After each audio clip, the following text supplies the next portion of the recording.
অতিরিক্ত বৃষ্টিতে তিস্তা নদীতে জল বাড়ার কারণে কোচবিহার মেখলিগঞ্জ মহকুমার তিস্তা চর এলাকায় বন্যা পরিস্থিতি তৈরি হয়েছে। কয়েক হাজার মানুষজন বন্দী তিস্তা চর এলাকায়। আজ সকাল থেকেই এলাকায় শুকনো খাবার, ত্রাণ, বাচ্চাদের ওষুধ, পরিশুদ্ধ পানীয় জল নিয়ে পৌঁছচ্ছে কোচবিহার জেলার পুলিশের তত্ত্বাবধানে হলদিবাড়ি থানার পুলিশ।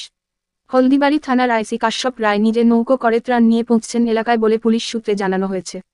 কোচবিহার জেলা পুলিশ সুপার দ্যুতিমান ভট্টাচার্য জানান, জেলা পরিষদ নতুন পরিকল্পনা পাশে আছি, এর মাধ্যমে আমরা বন্যা প্লাবিত তিস্তার চরের দুর্গত মানুষের পাশে দাঁড়াতে নিরন্তর চেষ্টা চালিয়ে যাচ্ছি। কোচবিহার জেলা পুলিশের হলদিবাড়ি এবং মেখলিগঞ্জ থানা তিস্তার চরের জলবন্দী মানুষদেরকে শুকনো খাবার, বিশুদ্ধ জল এবং ওষুধ সরবরাহ করেন। এছাড়াও তাদের মূল ভূখণ্ডে স্থানান্তর করার জন্য বড় নৌকার ব্যবস্থা করেন। রাতের দিকে জল বাড়ার সম্ভাবনা রয়েছে বলে সেচ ও জলপথ দপ্তর সূত্রে জানানো হয়েছে, যে কারণে রাতের মধ্যেই বাসিন্দাদের মূল ভূখণ্ডে নিয়ে আসার চেষ্টা চালানো হচ্ছে। এইভাবে বৃষ্টি চলতে থাকলে আগামী দিনে পরিস্থিতি আরও জটিল হবে বলে মনে করছে জেলা প্রশাসন।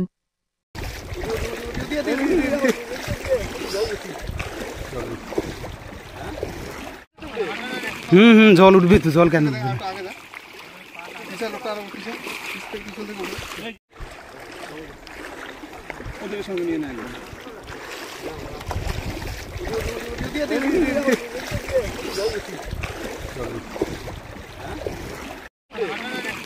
জল উঠবে তো, জল কেন